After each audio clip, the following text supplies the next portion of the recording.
Well, Ramadan Kareem or Eid the Mubarak to all our Muslim brothers and sisters. It's been a long journey of abstinence, a long journey of supplication, and a long journey of fasting, but it all ends today. It has come to an end, and there'll be so much enjoyment, so much jollification, as they say in local parlance. On that note, welcome you to the show this morning, Spring on Western Spring Television, where we bring it to you as it is. My name is Emmanuel Ujadigele, and it's Friday. Thank God it's Friday. Thank God we are enjoying Friday.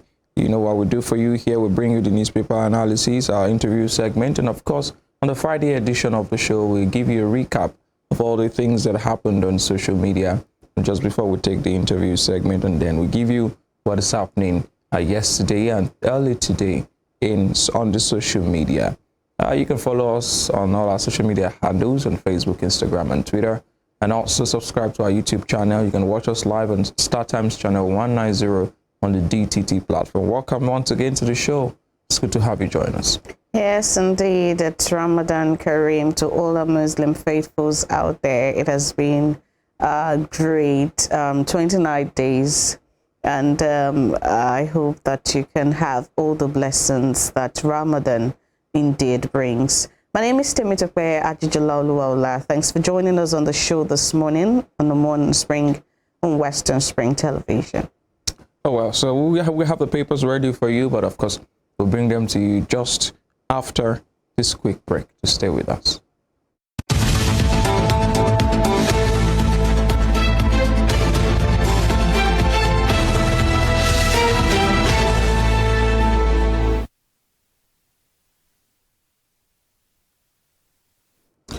All right, welcome back to the show. It's still Morning Spring on Western Spring Television, and we'll start the papers for you this morning. We'll begin with the Punch newspaper. Punch newspaper, Friday 21st, 2023, says Sudan conflict, 1,262 Nigerian students demand evacuation, 330 residents killed, 1,262 Nigerian student demand evacuation, 330 residents killed. As on page 2, Nigerian student fill forms for airlifting. Uganda, Tanzania seek rescue nationals. 3,200 injured as outage, food, water scarcity hit Khartoum, says World Health Organization. That's some dire straits we are treading there. Yes. It's really getting more difficult for the people in Sudan. And I'm quite surprised at the number of Nigerians, that are demanding evacuation. I don't think this is all the Nigerians we have in Sudan, but having 1,262 is really, mind-blowing. I didn't know that. And then I'm glad also that the government has been responsive to this, and that they are planning, the evacuation. And apart from Uganda and Tanzania, Japan is also one of the countries that has lifted, their own nationals from Sudan as well. And we hope, our prayers are with the people of Sudan, but especially as the death toll is increasing and the number of injured as well. And then they're having it bad too with food, and as well as water scarcity in Sudan. We hope that they can get past this period and have, a better society to live in. Well, we hope that all parties concerned in that conflict come to the table to resolve the issue, talk about the issue and resolve them. Well, away from that, the city pictures there, moon sighted in Saudi Arabia, Muslims mark Eid al-Fitr Friday, and that's same thing happening here in Nigeria. Our Muslim brothers and sisters are marking the end of the Ramadan month, the 29 days of fasting and supplication. But we'll pray that all their prayers are answered and that they find all they seek from the Almighty. Well, back to Nigeria now.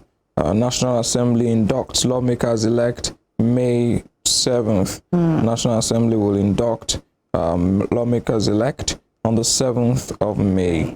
That's an interesting one to note there. Yes, very, very interesting. And as well as we're going to have the National Assembly induction on May 7, and then we'll look forward to the presidential induction as well, the swearing in on May 29.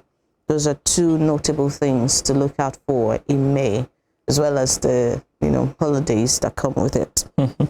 Well, the holidays this month has been rife, been full of holidays, the Easter holidays, the Muslim, Muslim holidays also.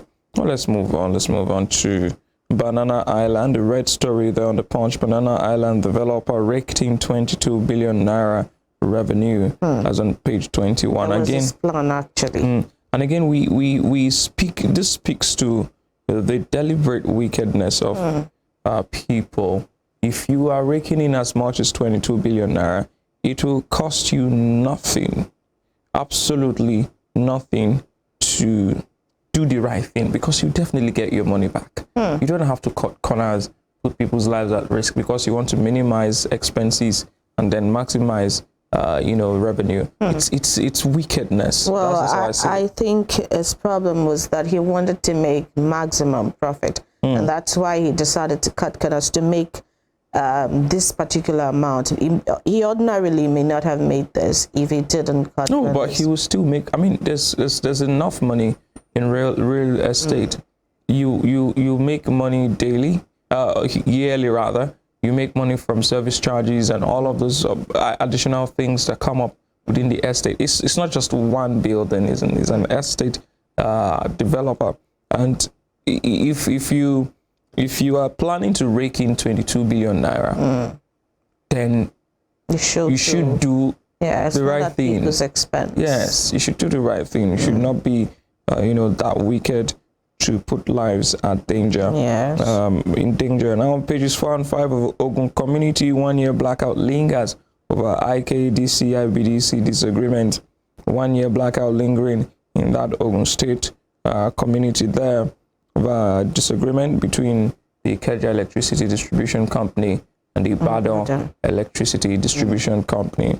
I don't know why we like to play politics and like to put people in discomfort to prove a point, further an agenda, or just do something unfair. But I believe that the people should be the center point. Once you know that people would be affected, you decide to, do away with whatever conflict. But when you look away from people's plight, from people's sufferings, from the afflictions of the people, then it doesn't make you a better person. Just makes you one of those that you are complaining about in the society. Okay, well, above the nameplate, Buhari suspends Adamawa REC, orders security agents probe. That's a follow-up to the issue that has been happening in Adamawa State. Now, Buhari, the person who has the power to, deal with the REC, has done the right thing. Suspended him, announced his suspension, ordered for a probe, and also asked the DSS and IGP to ensure that all those who aided and abetted are taken to face the full wrath of the law. Very good one there. Yes, I just hope that the REC's punishment does not end with suspension, and it's to be prosecuted as it should be. Not only ordering probe of security agents, you should probe him as well. All right, on page 21, IOC's moved $21 billion investment to other countries, says the federal government. Well, expectedly, if the country is not conducive or convenient for them to do their business, these international oil companies, and just general companies really, will move their investments. Nobody wants to do business in an unfriendly environment. Well, on page 8, military will ensure peaceful handover. On May 29, says Defense Headquarters. Good assurance from the military, but we hope that they stick to this assurance. Yes, that's just I've learned to be wary of promises from these agencies. We heard a lot from INEC in the build up to the election. even for other supplementary elections, and we're still what we have, still what happened in Adamawa, and then, but we just have to hope, to have good faith in these people. Let's hope that they'll make good on their promise. All right, so that's all on the Punch newspaper this morning. All right, moving on to the Guardian newspaper. The Guardian says, despite express centers, corruption, racketeering hobble passport application process.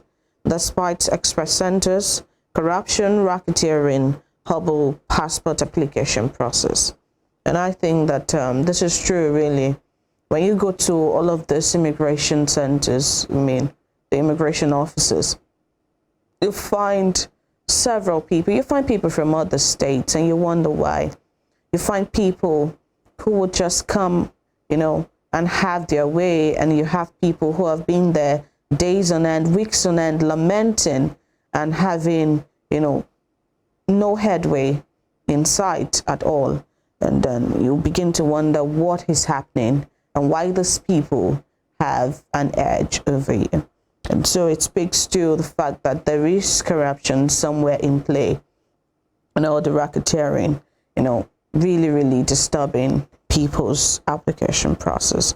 And we just don't know why we still have all of this, in play at the immigration centers. But we hope that we can have better days ahead of us. We hope so. Yeah, on page 6, Idel Fatru, continue Ramadan values, be modest, vigilant, Sultan, IGP, DSS tell Nigerians. Well, I think this is one of the injunctions, one of the, encouragement we need at this time. The Ramadan has come and gone. Now it's the celebrations. We shouldn't throw all the values we amassed during the Ramadan away. It's just a day after the end of the Ramadan. Today is a celebration. Let's not forget that during that time we were chaste and we were modest. We did everything, religiously. We can still do that even outside of Ramadan and all of these holy periods that we observe.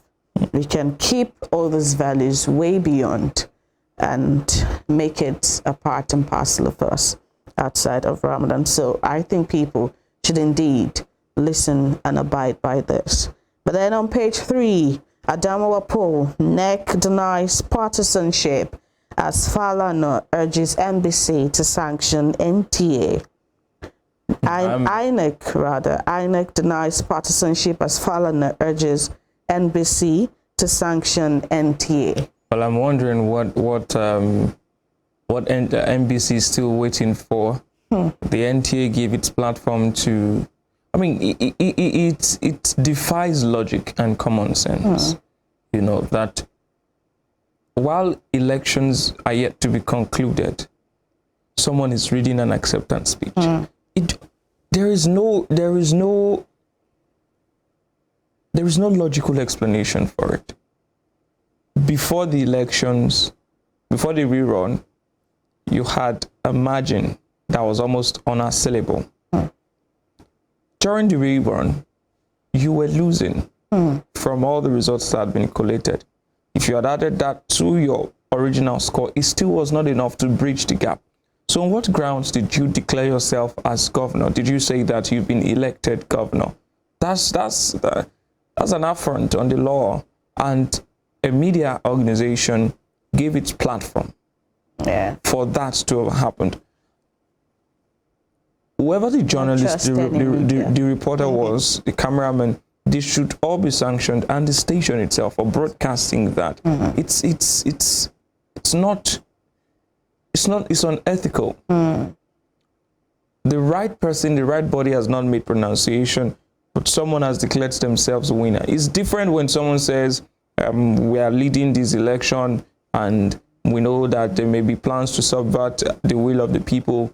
We will not take it. We will follow the process to the end and ensure that in case it's stolen, that's a different case. That's someone projecting that they could be winner and they could be, losers. And in the event of being a loser, they go to court and all of it. But this person categorically said, "Thank you for electing me as your governor." They should all be arrested. The MBC should be sanctioning them now. The woman herself should be arrested for, I don't know, we are not quick to act. The law seems to be selectively applied sometimes in this country, and that's what gives people the effrontery to do certain things. Yes. And just like I said yesterday, pointing out to the mob action, when you delay in giving out justice, the people just take laws into their hands. It's not excusable, but that's what you get when you delay, in giving justice to the people. But then moving on from that story to page 3, India, Nigeria top in children lacking single routine vaccination. India, Nigeria top in children lacking single routine vaccination.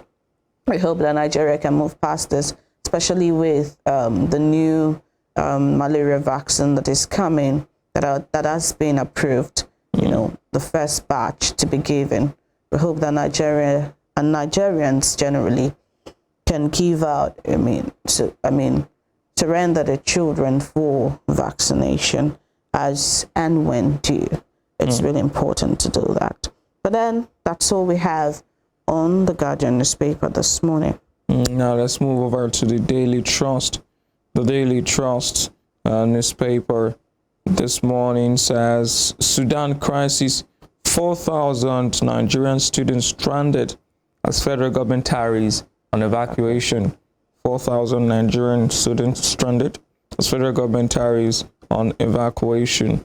Our lives at risk coming from these students there. We're consulting, says the Diaspora Commission, regional global forces behind crisis, General Aguai, as on page 4. What is worrisome for me is the fact that countries like Uganda and Tanzania have pulled out their nationals, and our own Diaspora Commission is telling us that they are consulting. Who are you consulting? What are you consulting? How long does it take you to speak to whoever you need to speak to rescue your student? I mean, the airspace isn't safe, so you even have to be circumspect with whatever you're doing, and you have to do it on time, But so who are you consulting with? What's the consultation about? Why are you putting lives at risk when you can expedite action? But I hope that Abike Dabirawa and our agency can do what they should do on time and bring these people back. We could understand if it's outside of Africa. Yes. When you delay. But Nigeria is supposed to be the forerunner with these things like this. Yes. We're supposed to, be one of the first, if not the first, to evacuate our own people, our nationals, from crisis-ridden, state. And on the face of the punch, I think, we had 1,262 or thereabout. And now we're seeing 4,000 Nigerian students. I know that, maybe those 1,000 people want to leave, but this 4,000 people are stranded. That's a lot in another country, and especially in the face of crisis and with food and other things, in short supply. Nigeria should not tarry any longer. We should get those people out, as soon as possible, especially today. We should get people out of that place. It's the weekend, and we never can tell where the direction of the conflict will turn to. Yes. Let's move on. Nigeria's oil reserves drops to 36.9 billion barrels as gas rises. Federal government concessions on support for 30 years. U.S. Congress moves to recognize Ramadan Eid. You can see the picture there of people purchasing things that they need to celebrate the Ramadan. Below the nameplate, Tinubu appoints Onanuga and Marwa, 11 others into Presidential Inauguration Committee. Idel Fitre, Buhari, Tinubu, Atiku Lawan, Gbajabiamila seek peace, patriotism. And Binani Saga, Buhari approves REC suspension, orders probe of security operatives. That's all on the Daily Trust newspaper. Quickly on the Nation newspaper, the headline says Buhari axes Adamawa REC, other security chiefs probe. And the riders IG, DSS, DG, and SDC boards get directive to act. Well, we're glad that they have directive to act now. And then besides that story, government to evacuate Nigerian students from Sudan. And then just below that, ahead subsidy removal, federal government plans 6-month petrol stockpile.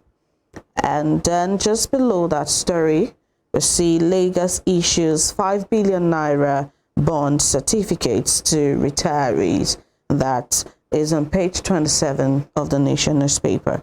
Revealed judges pay. That also is on page 5.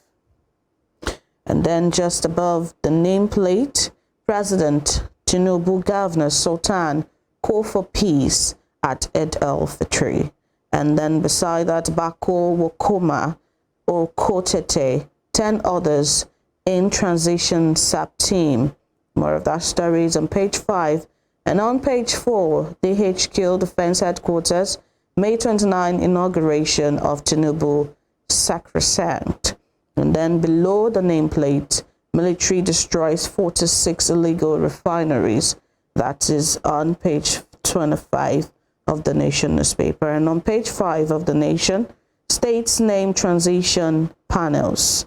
States name transition panels. Well, that's all we'll be seeing in the days to come.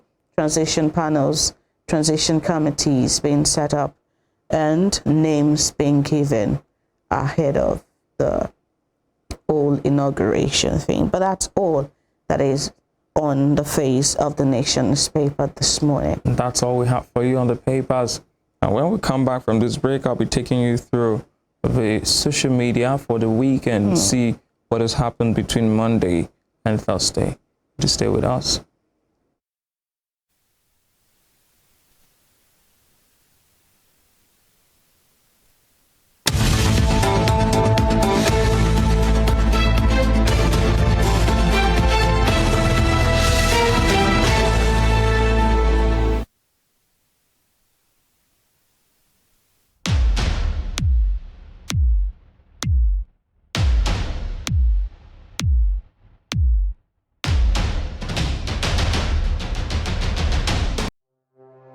Arrested, affected, sound, found. What do we see? What do we say? Flowing from a spring. A fact A to Z. Check and confirm. Ever expounding current events. Traveling down from the business gist to the globally arising happenings, to the sports news, to the bittersweet infos. Guided transmission, even diffusion, vast and fast, detailed facts are fled. Within seconds, nuggets of words that flew across borders are fired. Stories short and long, wrapped in bundles of words, broken and dissected as it is, except misheard. This is the news as it is.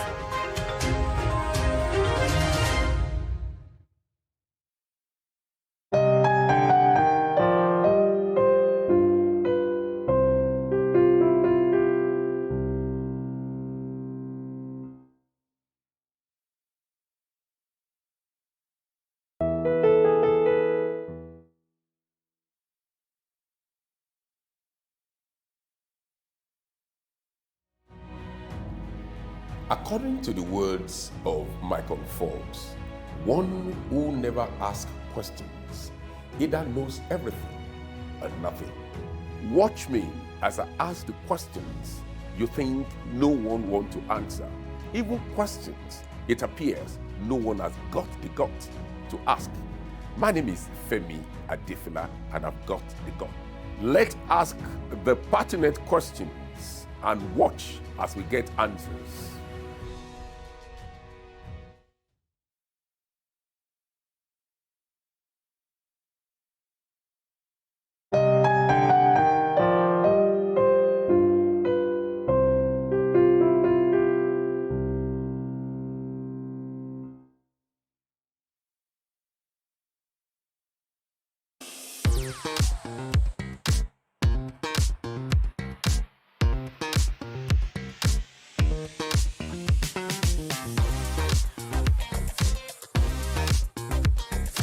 Turn it up! It's the Wild Wild West.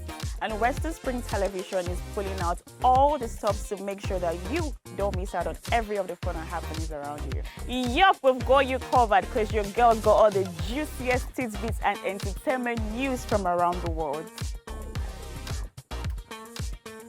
Cross over to the chocolatey side of entertainment. Join me, Chocolate Cassie, on Eccentric as we take you into every bit of the juiciest news, fashion, music, movie updates, and other trending conversations. Together on the show, we'll get personal with your favorite celebrities via phone call, Zoom, or even live here in the studio. Eccentric will be showing on your TV screen on Western Spring Television, channel 190, only on StarTimes.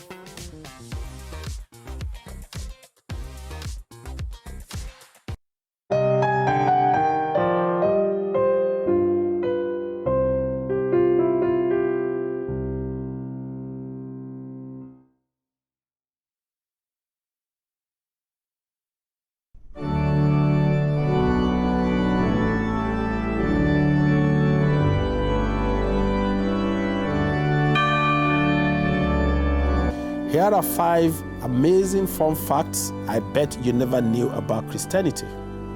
Number 1, there are over 2.4 billion Christians worldwide. Amazing fun fact number 2. The Bible is one of the best-selling books of all time, with more than 100 million copies sold every year. Most Christians believe in heaven and hell. The Bible is the most translated book in the world, with more than 3,000 languages. Amazing fun fact number 5. Most Christians throw science out of the window without realizing that most scientists are Christians. Hello, I am Pastor Steve Akinwumi. And I am Dr. Adeoye Oyewole. Join us as we highlight and discuss day-to-day issues pertaining to the day-to-day living of every Christian. Issues in Christendom shows every Sunday on Western Spring Television, channel 190, only on StarTimes. Evelyn Ohiole, Hi. King Eve. How are you today? I'm good, I'm fine, I'm alive. I really feel like she's not giving the right answer to the question. When one asks you, how are you? And you said, you're saying, I'm alive. It's very annoying, seriously. How are you? I'm fine. I feel I'm fine would be the right answer instead of I'm alive. Not that I asked you if you're dead before. Go and check all these 14-year-old, 15-year-old, 16-year-old, everybody, they are extraordinarily sexually active.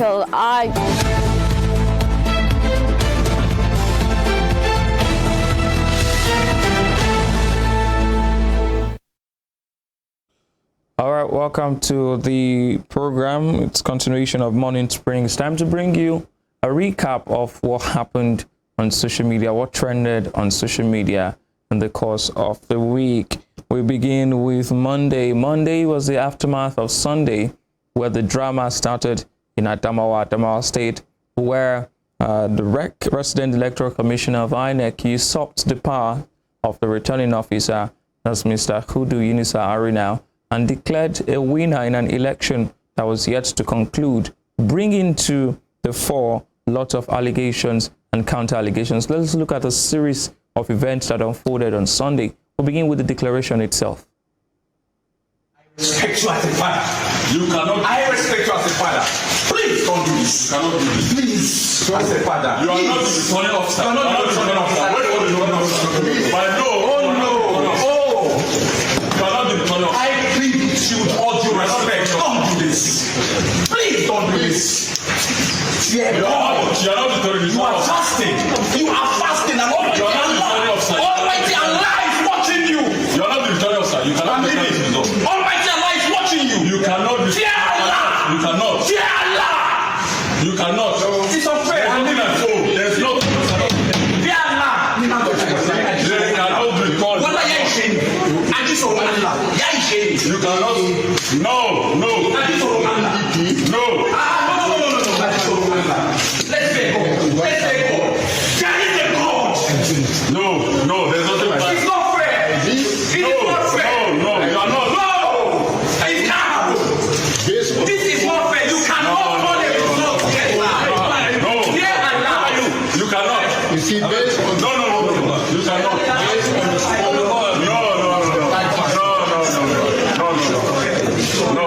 all like APC support the highest vote. No.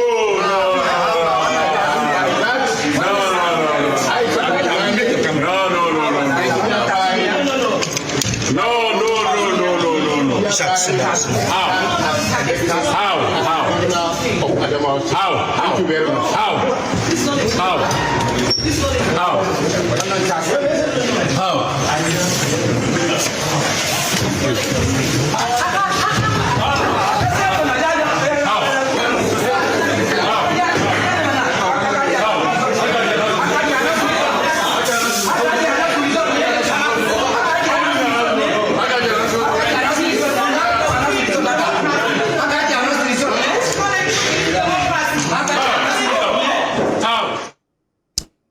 What happened on Sunday was not only a contravention of the law, it was a very, very scary thing that showed that anybody can decide that they want to, bypass conventions, bypass written constitution and the letters of the law. But immediately after all of that happened, INEC responded. INEC gave its first reaction saying that breaking news, the attention of the commission has been drawn to a purported declaration of winner in the Adamawa governorship election by the resident electoral commissioner, REC, even when the process has clearly not been concluded.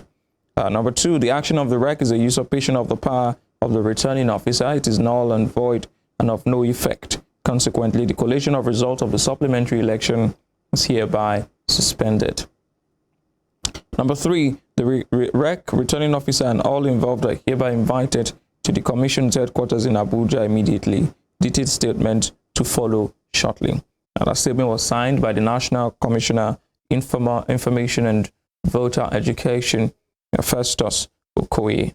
Now, immediately after this, while INEC was still, trying to check out what was happening, the person who was also at the center of the controversy, governorship candidate of the All Progressives Congress, APC, Senator Aisha Dahiru Binani, took to national television to, congratulate herself and to thank President Buhari and other persons whom she said, caused her to win that elections that were yet to conclude. Let's take a listen to a short part of her speech.